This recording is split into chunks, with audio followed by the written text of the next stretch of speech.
We are in the gaming apocalypse. Broken game after broken game is releasing. Is Halo Infinite the game to rise up out of the ashes and prove that it's still worth getting invested in gaming? You've heard the reviews, but this is the review. Halo Infinite is very likely the best Halo game in 10 years. It's looking to be even better than Halo Reach, at least concerning the multiplayer. It really is a very good game, but it's not perfect. No game can be. I know they're calling it a beta, but they've already done the technical tests. They've officially launched the Battle Pass and all the customization carries over to the full game. They've released a full roster of maps. They're now asking for your money for microtransactions. God, are they asking for money.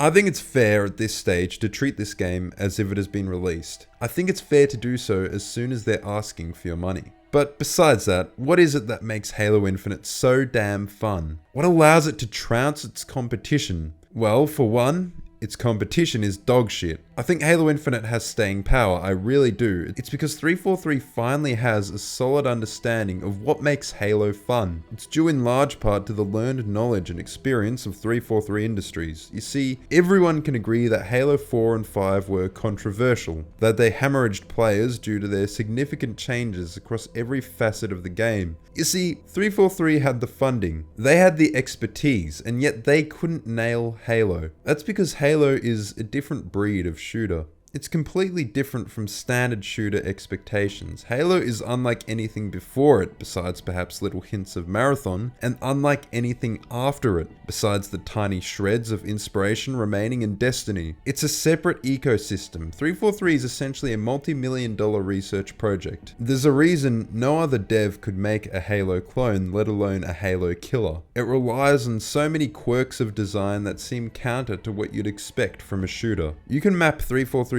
arc from Clueless to the current Redemption. They have a better understanding of Halo now. They better understand the standards Halo fans have, but they certainly haven't reached the destination. There's still work to do, namely, what everyone's been talking about, the progression. So let's talk about that progression. It's bad. Everyone knows that much. I can't go without mentioning this, but there's not much I can add that hasn't been said, so I'll keep it brief. I'll be honest, this isn't a deal breaker for me. Don't get me wrong, I think it's bad and should change, but I can live with the system as it currently is, because ultimately I don't play the game for the rewards. But how does it work anyway? Well, you get a pitiful amount of XP per match.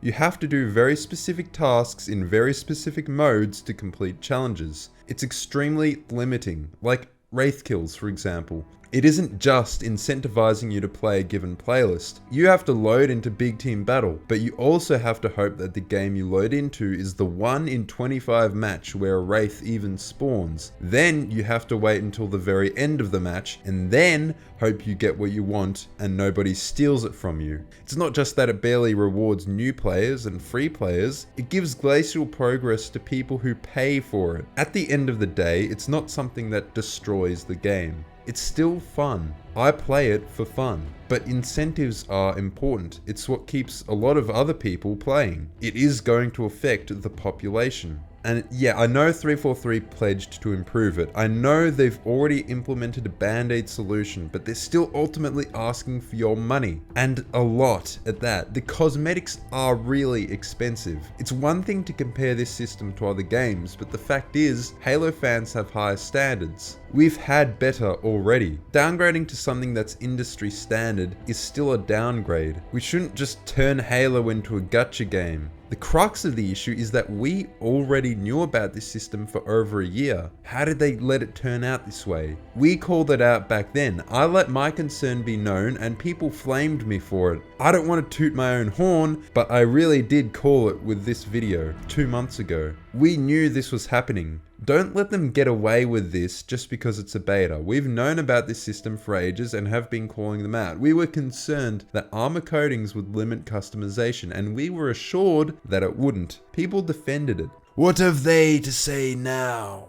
But seriously though, now at this point, nobody defends it, or the only people who defend it are literally doing so as a joke. This needs to be fixed as soon as possible. I'm actually perplexed as to how it even turned out this way. We need an investigation into this. So okay, the progression sucks, but what about the most important aspect of the game, the gameplay? Well, like I said, it's fun. It's actually really fun. The guns feel good, the equipment is fun to use. I'm still happy with where it's at. I actually have to commend 343 for the progress they've made. They really have honed in on the right aspects for the most part. The question naturally arises, is it the best Halo? I think it's still too soon to say, but it's good. It's better than Halo 4 and 5, easily 343's best game, which is a notable achievement. I think it's perhaps even better than Halo Reach multiplayer. But does it stack up to the best? Halo 3? Not quite yet, but it really is just a matter of minor quirks that tip it over. Halo Infinite really is brilliant. The best part is the importance of placement and positioning. That's core to classic Halo's gameplay. The best moments are the unexpected ones, like when you flank and surprise people, ambushing them to win a 2v1 battle. The grapple hook really enables this. You can swing around someone's side quickly and hit them unaware. One thing it does suffer from is that none of the other equipment is as fun as the grapple hook, especially the drop wall. Like, the drop wall is way too weak and I almost always swap it out for other equipment.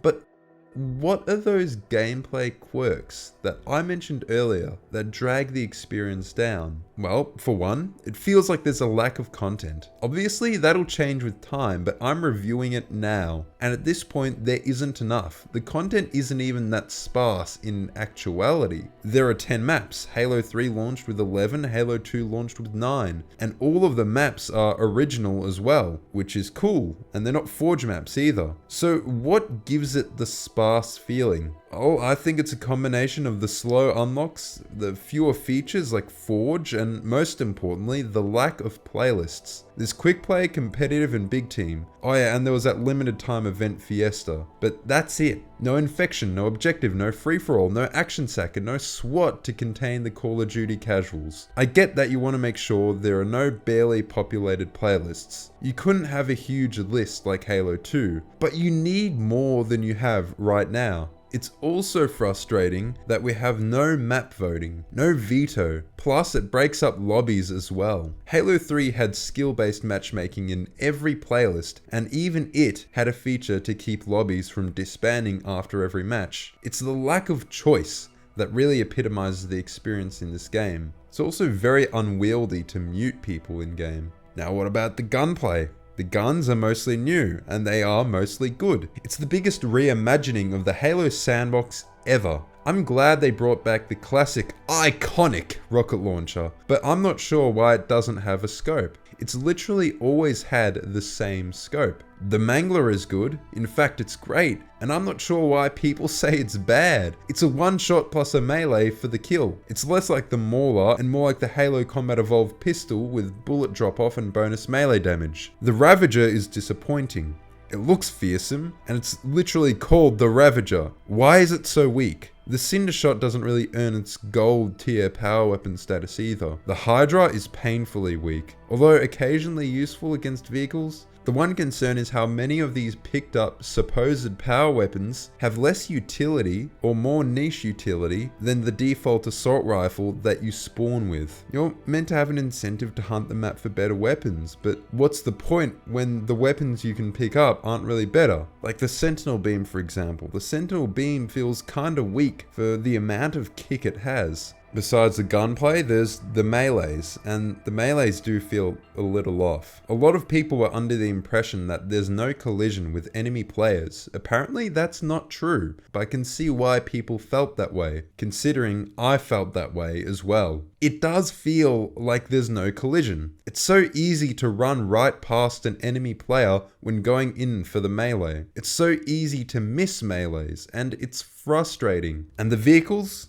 I think they need work. They're either over or underpowered. The Ghost and the Wasp are way too powerful. The Ghost cannons do so much damage, plus infinite boost, plus it doesn't get run over by the Warthog anymore. The Warthog feels like too much of a glass cannon. The chain gun on the back does too much damage, while the actual Warthog itself takes way too little damage, and it feels very floaty as well. The Wraith and the Scorpion feel pretty good. When the planets align and Mercury is in retrograde and they actually spawn in a game, The mongoose is good as well. Its speed boost actually gives it a unique role in the game and is great for flanking or capture the flag. The banshee feels sluggish and slow. It's way too weak and way too easy to hit.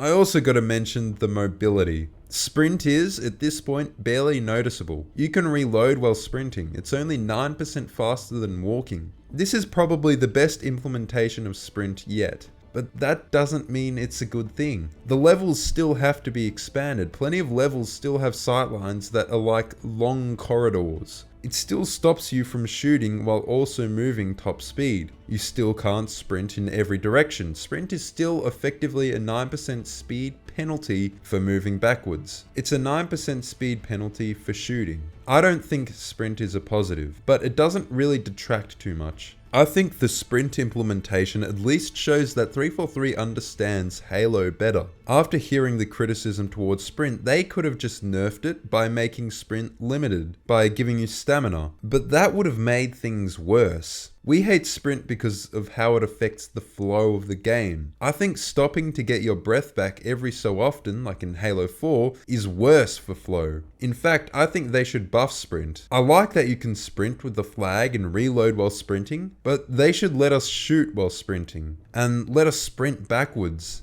and not have your sprint interrupted by being shot, and I think you know what I'm getting at. Sliding is one cool little externality from sprint that opens up some more options, but it's not revolutionary. If sprint is what they need for more players, then to be honest, I don't mind. I don't like the weapon lockers either.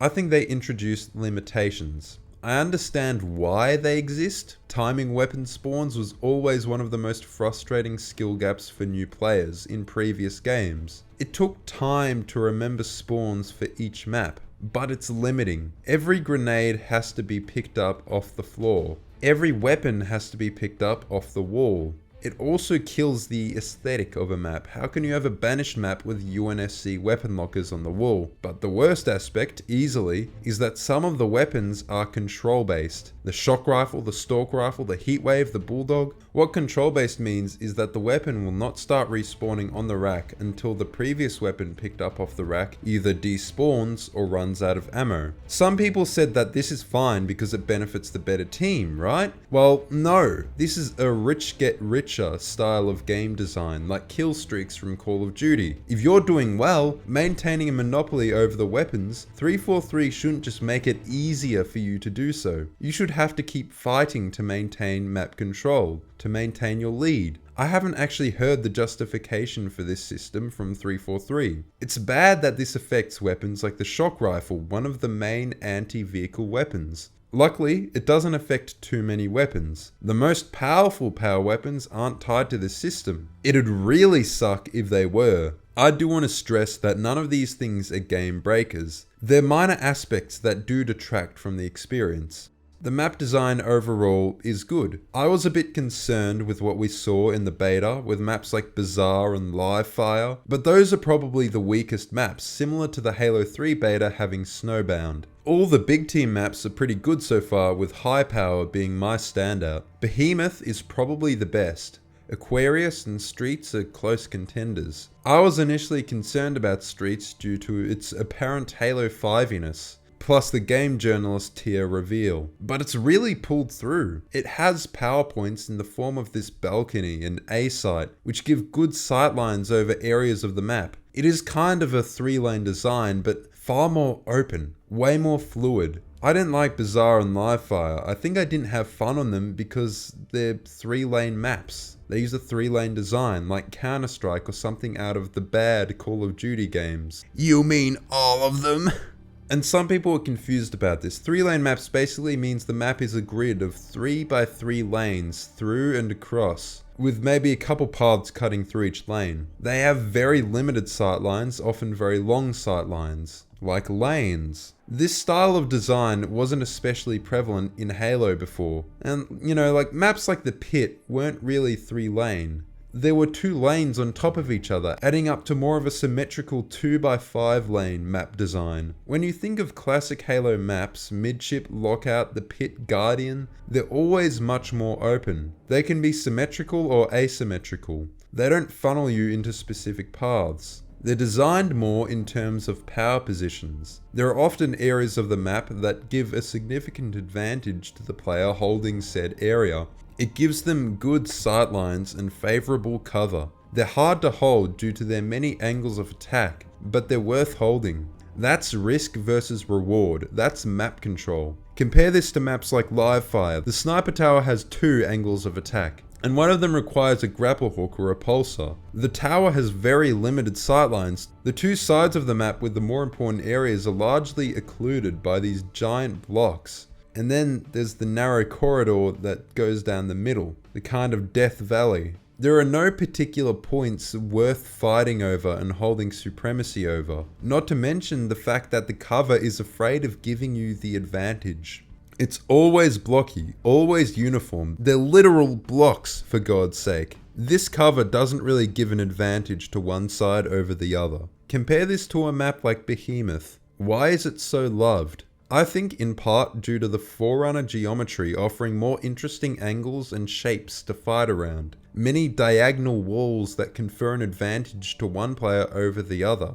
The worst thing about the maps is that, well, we're limited to what 343 lets us use. Forge isn't coming out until 100 years from now. Sure, most other shooters don't have a custom map editor, but Halo fans do have higher standards than most other shooters. Most Halo games since Halo 3 have launched with Forge. In Halo 5, we complained when the Forge came out 2 months after the game. At this stage, it's looking like it's going to be the better part of a year before we get Forge. This is a larger concern, to me, than the microtransaction system. Custom games are broken as well. So often they just won't launch properly. I think the community features in general are simply lacking. They feel incomplete, like why are team and free-for-all completely different modes? They literally could have copied over the previous system and it would have been better, and saved them work, at least on design. And the theater as well. I heard some people say it's good. No! It sucks! Why can't I see a view of just the player HUD like in previous games? Why are some games inexplicably not shown as watchable? Why is it so jittery?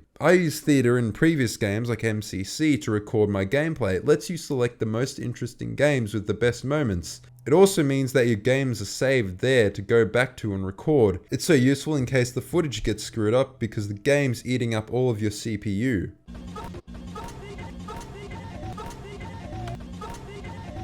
So how about the visuals? The game looks great. The models are very detailed when you look at them up close. When you observe the world just below the surface, you see a lot of the texture and geometric detail.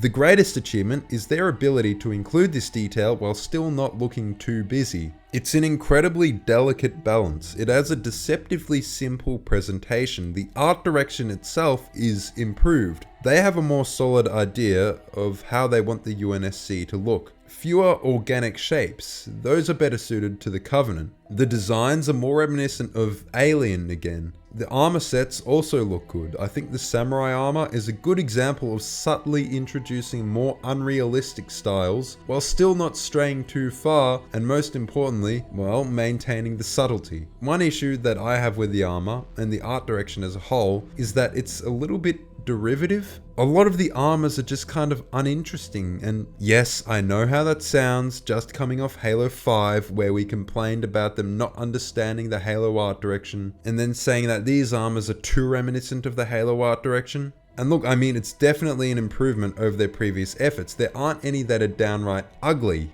yet. Look, you can explore more diverse and original concepts with unique visual direction. You can change the visuals, but I think you need to nail the fundamentals first. I am happy with 343's art direction in Halo Infinite. I think they've nailed the fundamentals of Halo's visual design. Now that they've done this, they can hopefully use it as a springboard for future reimaginings of the Halo style. Just not like Halo 4 and 5. Hopefully their improved understanding of what Halo is and fans' expectations will enable them to reimagine Halo's visuals in a more nuanced way. One thing I'll always give them is 343 has always been able to match Bungie games in terms of the scale. They know how to make you feel part of a larger world through the massive massive vistas portrayed in the skybox. The skyboxes do look good as well, although I still don't think the weather system used to generate clouds quite matches the photos that used to be used in skyboxes. Yes, I know moving clouds is more immersive and realistic, but there's still a bit of progress to go. The weather system used to generate dynamic lighting, however, does look good. There are some gripes. I still don't like the overabundance of hexagons. It just looks too noisy. The outlines just don't look good either. It's still clearly done for the sake of the armor coating system. For colorblind players, they could have just let them change their red and blue to whatever color of their pleasing, rather than add these bright, shiny outlines on everyone. Look, it just looks bad. There's a reason why players never have outlines in the trailers. Anyway, while the game does look good, I don't think it looks good enough to match its performance. Its performance isn't terrible, well, on newer hardware at least, but it's merely mediocre. There are games that look more detailed and run better on older hardware, although I'm not sure how fair that is, considering, like I said, there are a lot of subtle details, which I do appreciate. The worst thing is actually the CPU performance. I'm playing now on a 7600K, but I'm constantly bottlenecked, always at 100% CPU usage. It's worse nearing the summer when I can't overclock, unless I want to set my house on fire. I do crash fairly regularly. I really hope they iron this stuff out. One of the biggest effects of the high CPU usage you notice is the jittery animations. There is this animation quality setting that I think would be set to auto for most people. This basically ties your animations to your CPU usage. Look, this optimization, it isn't Battlefield level bad, but it needs work. And the music.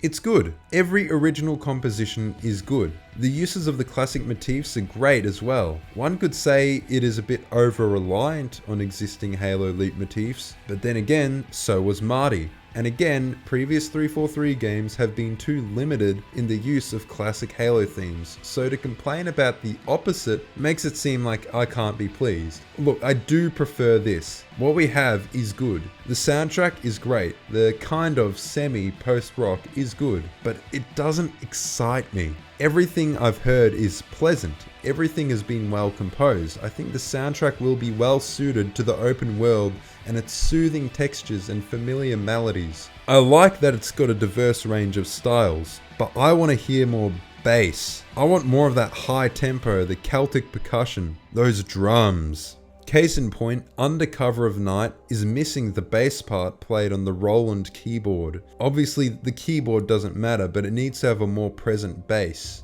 Basically, the soundtrack needs to rock more. And I don't mean that Godspeed You Black Emperor shit. I mean that good old fashioned, no nonsense, real rock and roll. It needs more rhythm. I've also got to cover the cheating. It's an issue, a growing issue, and it is going to ruin the game. I'm willing to take compromises, like no more red reticles, if it means cheating is reduced. Cheaters are starting to flood in. It's only going to get worse considering it's a free-to-play game. Many players in other games like Destiny beg for a paywall in their multiplayer to keep cheaters out. You need trust systems. You need to gatekeep somehow. In CSGO, you have to level up a bunch before you can access competitive playlists. CSGO, even with all its systems, is riddled with cheaters. 343 has got to start investing majorly in anti-cheat solutions, real quick, or else it's dead in the water. So, overall, Halo Infinite is good. I enjoy playing when I can between my busy schedule of full-time work. 343's hard work and dedication is there and clear as day. They have toiled for many years and made it to their Jerusalem, their promised land. But their struggle hasn't reached its conclusion yet. It's a sad reflection of this fallen world that we call modern gaming, that no game can match games from 10 years ago in terms of content. Also, just an interesting thing to note, they don't want to use words like assassination or suicide anymore. The games keep expanding. They spend more, we get less. I didn't devote much time to the progression system because ultimately, it's going to change. And more importantly, it isn't the most important aspect of the game for me. Halo Infinite's multiplayer is good. It stands up in a sea of mediocrity. This is a year where all you need to be is above average. Halo Infinite is simply a man amongst fools. A man with many faults of his own, but at least he's trying. That's more than we can expect in this Kali Yuga in the gaming cycle, this dark age. After 10 years of investment, drama and development hell, the 343 research project is finally starting to pay off. Thanks for watching. I know this took longer than most other reviews, but I hope it was worth it. I work full time now, so it is a lot of work getting these out. If you appreciate this video, you can support me by sharing the video around as much as you can. That makes this time investment more worth it. I've got to thank all of you for holding out for this. Halo Infinite. It's finished. No, I think we're just getting started.